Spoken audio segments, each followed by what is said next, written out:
The Savagery of the Educated, a reflection on modern destruction. In the modern world, the greatest threat to the planet does not come from the uneducated or the so-called primitive man, but rather from those who are educated, well-informed, and highly sophisticated. This intellectual and technological savagery, rather than primitive, lies at the heart of the modern crisis. The uneducated man, often living simply and harmoniously with nature, remains a far cry from the educated elite who, despite their vast knowledge and advanced systems of thought, are the architects of destruction on an unprecedented scale. At first glance, the image of the educated man might evoke notions of progress, civility, and innovation. Modern education equips individuals with tools for success, power, and control, which seem noble in theory. Yet this very education, when divorced from wisdom and ethics, transforms into a dangerous instrument of exploitation. The savagery of the educated man is not the unrestrained violence of primitive instincts, but the cold, calculated cruelty that operates behind the veil of bureaucracy, corporate greed, and political manipulation.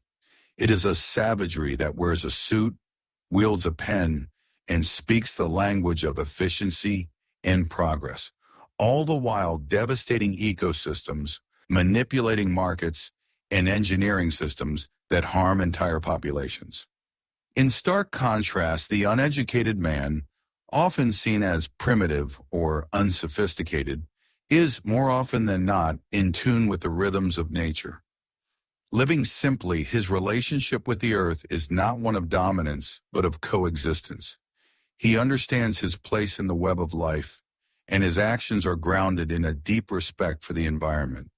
He is attuned to the delicate balance of ecosystems, taking only what is necessary and living in harmony with the rhythms of the earth.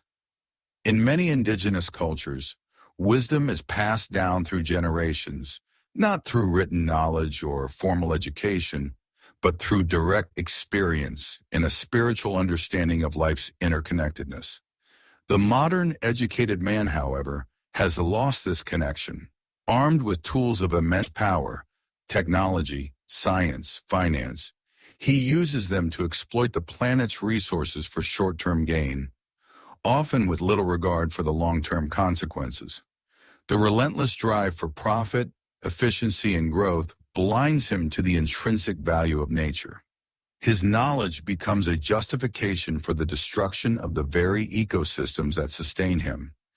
And his technological advances, which were supposed to improve life, often make the planet less hospitable. The educated man has engineered a world in which every element of nature is commodified. Every form of life is reduced to a statistic or a resource to be extracted. This irony, wherein the so-called savages live in balance with the earth, while the civilized destroy it, is not a new phenomenon. It has been unfolding for centuries. From colonialism to industrialization, the narrative has been the same. The more educated and sophisticated the world becomes, the more it pushes the planet to the brink of collapse. The brutality of modern civilization is hidden beneath layers of technological sophistication, just as the exploitation of resources is concealed by the language of progress and development. The educated man's savagery is a silent one.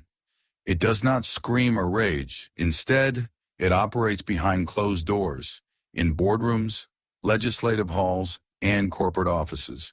It is an invisible violence, a systematic, institutionalized harm that affects not only the environment, but the very soul of humanity.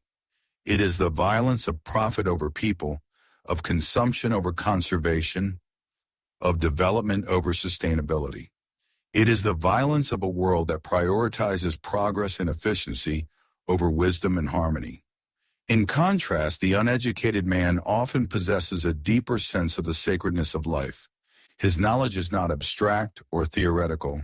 It is practical, grounded in the lived experience of the world around him. He understands that true wealth is not measured in dollars or stocks, but in the health of the land, the strength of his community, and the well-being of future generations.